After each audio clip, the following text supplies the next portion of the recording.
Hello everybody, it's Kyle, bringing you another Pokemon video. Hopefully those of you that got to see it enjoyed the video with my cat. I figured since I yell at him all the time, I should probably let you guys actually see him. So you have a face to the thing that I'm always telling to stop drinking my water, to stop attacking my legs, and to stop pulling on the cords. So there you go. That's the fuzzy bastard. His name's Link. And I talked about him just got like a minute or two in the video. Yeah, fantastic. Now, yesterday, I don't know what happened yesterday. Never mind. Today, we have a new video. My opponent's name is Fox, so that's fantastic. And look at my opponent's team. Mawile, Azumarill. One second, I gotta check something here. I feel like it's fine. Mawile, Azumarill, Ditto, Espeon, Dragalge, and Skarmory. Fantastic. Now, if you look at my team, three faces have come back. We got Tinker, who's my Magneton. We got Crude, the Tentacruel, and Bane, my Banette, have all come back. Also, Excadrill is now on the team. This is my Excadrill Terra. I don't have a very good balance of different types of Pokemon bred. Even though I really like tanky teams, I only have a few. I think I have maybe 5 tanky Pokemon bred, and all the other Pokemon are like attackers. A lot of them. Oh. There's yawn number 1. A lot of them are like HP and attackers. But no, cat, what are you freaking out about? What are you freaking out about over there? Calm down. Calm down. Good job. I mean, a lot of them are like like bulky attackers, but at the same time, you know, it's not the same. So I do need to be breeding more walls because this team, I was switching things around and switching things around and switching things around, and I kept running into big problems with things that I couldn't beat. So one of the big problems was Skarmory. Skarmory was just such a good counter to Whimsicott, but Whimsicott needed to go out there and taunt Skarmory. No yawning. Come on. So basically this is the final form of the team, I think. They're pretty solid right now. Having Tentacruel and Magneton is a really solid defensive backup. They're really, really good. I like them. But again, I'll breed some more tanky Pokemon so that way we can have some new faces in there. But I think you guys will probably be okay with seeing these guys a little bit more, right? I mean, we don't see them too often. And yeah, so go ahead and looking at the teams though. He's got the Ditto, and that can always be a problem. I'm not too worried about Dragalge. Mawile, Azumarill, and Espeon are all threats. I don't want. Damn it. Yeah, you know, it might be that I use too much air talking and I don't breathe enough when I'm recording, because I don't yawn when I'm not recording. I only yawn when I'm recording. I must be expelling too much air and not intaking enough air. But that's not the point. Alright, looking back at this. Obviously I don't want Azumarill setting up a belly drum if that happens. Mawile is just a threat all around. I don't have Mawile on my team at the moment, obviously, because I'm Mega Banette. I need to change. I need some other Pokemon, or at least some other types of Pokemon to give Mawile some backup, so that I can make better use of my Mawile. I'm still really, really, really liking Minechow on the team, and with the Poison Jab, it'll be a really good threat against Azumarill. But let's go ahead and jump into the game. I was expecting him to lead off with Skarmory to get up his Stealth Rocks and or Spikes. And so I lead off with Magneton, because Magneton was put on the team specifically to... That was so weird. I seriously just thought I saw a giant spider like on my camera, and it wasn't even a thing. Was put specifically on the team to counter Skarmories, because Skarmories were just doing too much. So I went ahead and just went the Thunder Wave right off the bat, because I obviously can't Toxic it, and they usually aren't physical. I mean, they're usually not attackers, so I'm not worried about Will-O-Wisp.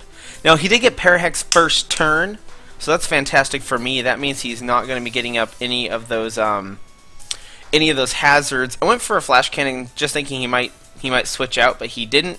He whirlwinds me into my Bennett, but I'm going to go ahead and just hard switch back out and go into Tinker again, because I want Tinker on the field here. He ends up going for a Stealth Rock, so those are going to be on the field. My Excadrill does have Rapid Spin, so if I get a chance, I can definitely remove those. And now I just go for the Volt Switch here, and that will take it out. I actually don't know if Volt Switch would have killed it first turn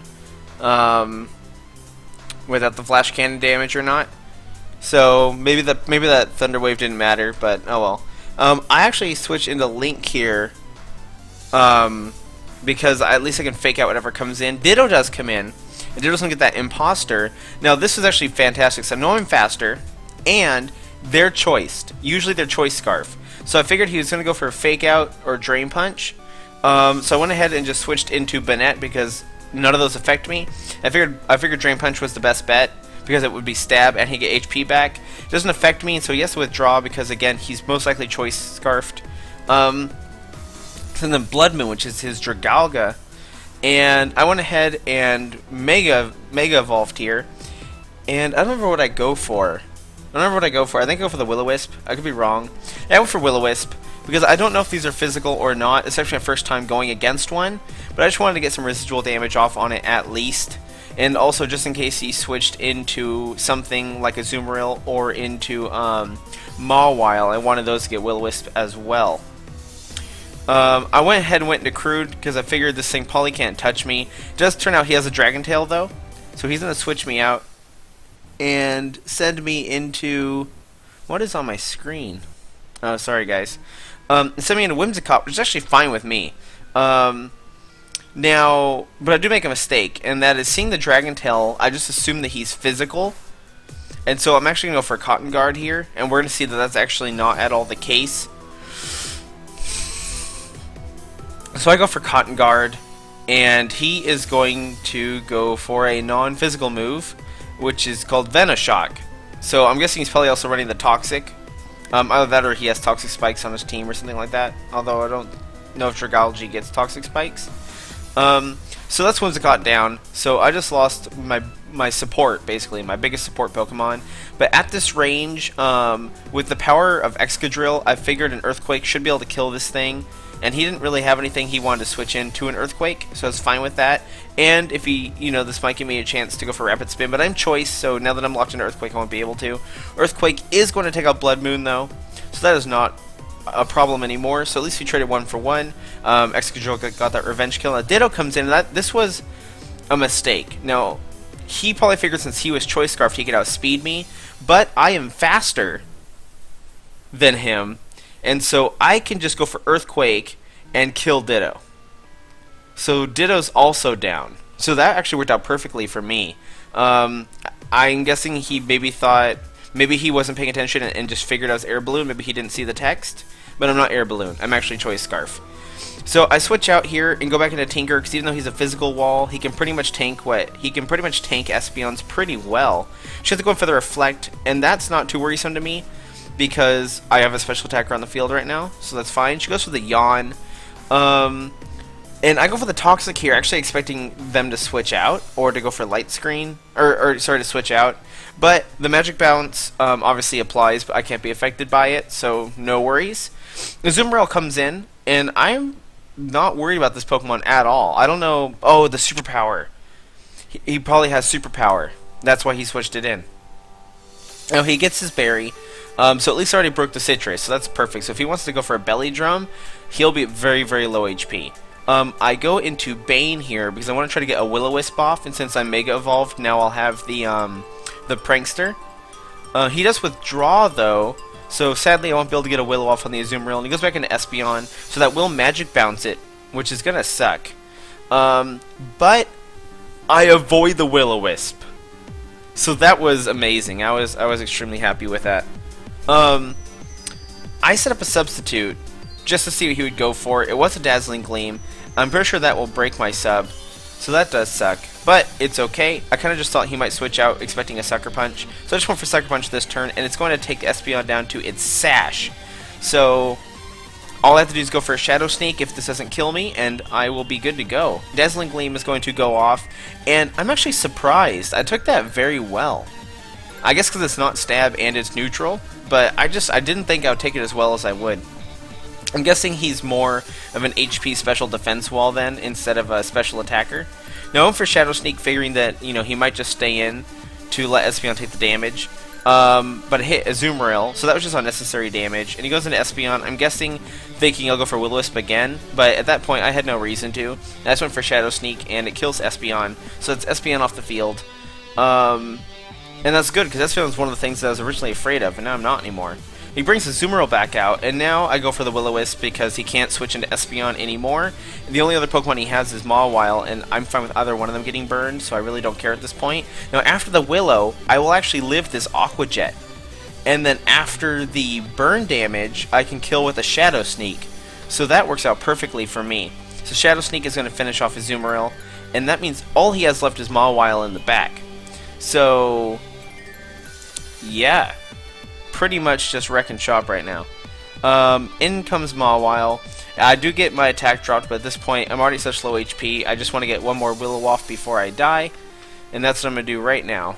I'm going to go for the Willow onto Mawile, just to seal this victory even more. Link! Hey! And there we go. I figured the Sucker Punch was a little too obvious, but at the same time, I wasn't going to try to preserve Bennett at this point, because if he did go for a Play Rough, I didn't want him to... If he wasn't going to go for a Play Rough, I didn't want him to kill something else that came into the field. He goes to the Sucker Punch, or he goes to the Fire Fang. I don't know why he went for that. Maybe he expected me to switch into Tinker. But I know these things can carry Fire Fang. Link! Gosh. So I was not about to switch Tinker on that.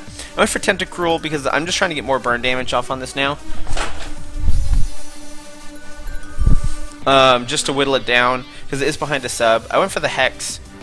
Because I think the massive damage boost applies still, right? If they're burned and you hit the sub. I'm hoping that it works like that. I could be wrong. Now, the Sucker Punch I figured was obvious, and I knew I could live another one if I just got one more turn of Black Sludge. So I went for Toxic Spikes, knowing that he's obviously not going to switch anything else in, but it'll make his Sucker Punch fail, and I'll get HP back. And now if I go for a Hex, I'll actually live the Sucker Punch, and it should finish off Mawile and keep Crude preserved. Sucker Punch is going to hit me, and just as I thought, because of that Black Sludge, I'm going to live with 10 HP and get the Hex off, and that is going to be Mawile down, and that is going to be the game. That one felt really good. And that was a 4-0 in my favor. I still had Magneton, I still had Excadrill, I still had Mind Shout, and I preserved my Tentacruel at the end. I only lost Whimsicott and Bennett. And Bennett put in some work. Bennett put in work, like 100%. One second. I'm gonna get this ball for my cat so he stops freaking trying to get behind my desk. I actually don't know why he's even doing it, because I'm looking behind my desk and I don't see his ball anywhere. Where's your... Oh, there it is. Okay, sorry guys. This is a little unprofessional, but I just want the cat to stop knocking everything over. Oh, and I keep hitting the mic against the desk, and this is just unprofessional. This is so unprofessional. I guess it makes sense. You know, the day that I show you guys the cat in the video is going to be the day that that cat really interrupts the recording. Ugh. There you go, kitty. Alright. He's got his ball. He's happy now. I can stand back up, and I can go back to the video. Yes. Whew. There we go. That is the power of Excadrill, though. Excadrill put in work, too. Excadrill and Bennett. I would definitely have to say MVP'd this. Magneton, we already know Magneton's a boss. Magneton is like our Quacky Ducky. Maybe not quite as epic. since Quacky Ducky literally will sweep a team all by itself. But nonetheless, very, very good Pokemon. Yeah, I'm trying to think. I mean, I don't feel like my opponent really did anything wrong. Switching in the Espeon to Magic Bounce to Will-O-Wisp and stuff like that, I mean, it was good. I think the only mistake he made was, I'm going to assume that he just assumed I was Air Balloon, and he didn't pay attention to the text when I came out, like he was either looking up from his game, or just figured I was Air Balloon. I'm an Excadrill, and that's why he didn't think I would be Choice and outspeed his Ditto. And so he lost Ditto to that. That's why when I play my matches, I used to, like, I'd be watching a show or something, and then I would just turn up the game volume a little bit more so that I would focus on the game, but I still have a show playing. But now when I actually get into a match, I get rid of everything, so I just focus on the match. So stuff like that doesn't happen. I'm trying to think. What else? I mean, without sounding like a dick, he doesn't have a bad team. Looking at it, I mean, he's got good coverages. He's got some decent Pokemon. There's not really anything I can say about it. He's got a lot of power. Without sounding like a dick, I feel like I just outplayed him. You know, if we did a rematch, it'd probably go differently. You know, might be a lot closer. He might beat me. Even if we use the same teams, who knows? But in this match, I was on it. I was pretty excited about that. And this was, I don't always like to just bring you super close matches. I also like to bring you matches where something neat happens, or, you know, kind of like, oh, that was cool. You know, I never thought about doing that. And I think there was a couple of those moments in this, you know. And I also figured I could use that Ditto thing as a learning experience, or as an example for those of you who might have a tendency to look away from the game while text is being played. Because it's really important to read the text, because things like that could happen. There's a chance that he just thought he was faster, but I really doubt that. Also, going for the Toxic Spikes just to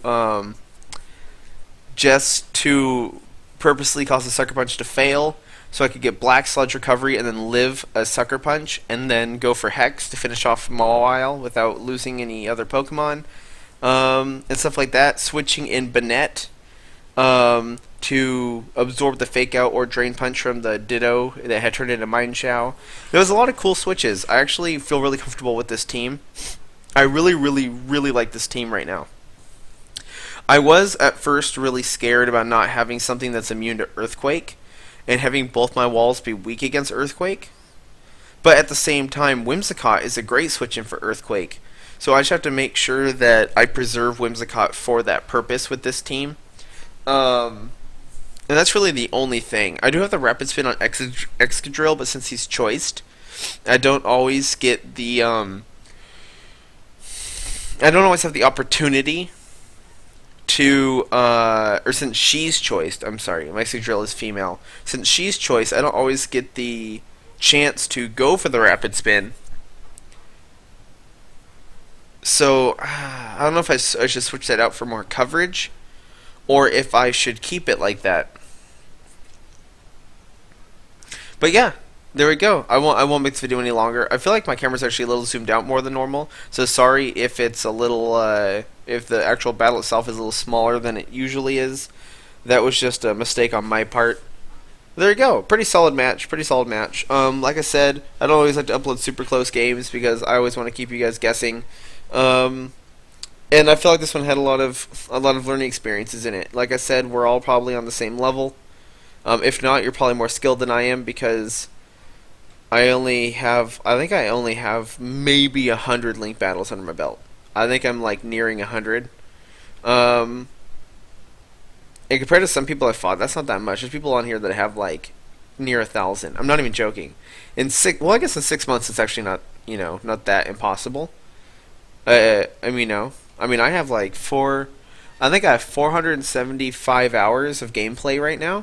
475. Because it's literally all I do. I come home from work and then I play Pokemon.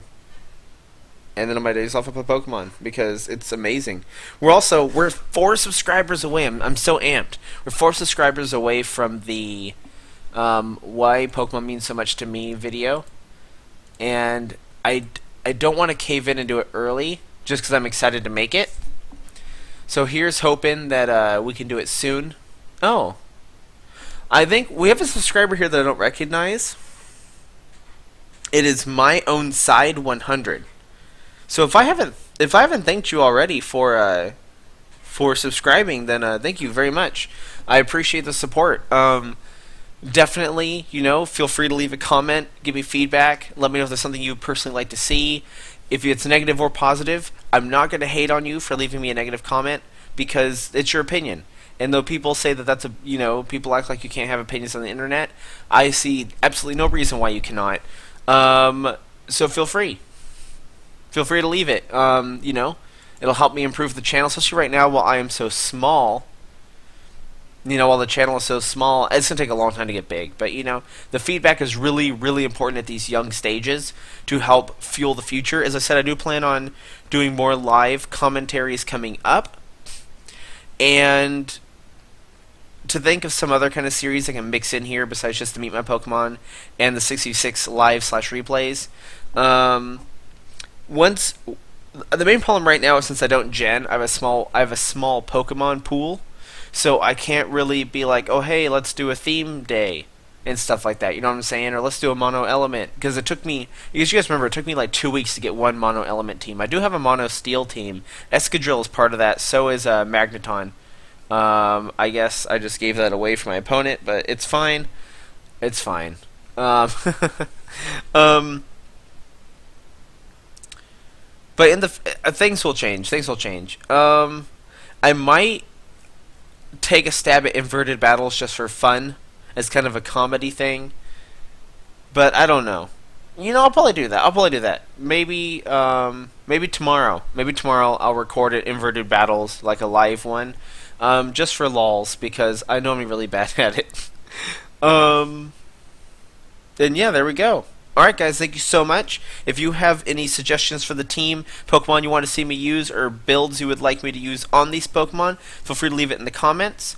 If you have any criticism for my opponent as well, feel free to leave it in the comments, though it's likely that he won't see it, since we have such a small amount of viewers at the moment. It is always constructive for your own play to criticize others in a constructive manner. It'll help you notice flaws in yourself when you notice the flaws happening from the outside.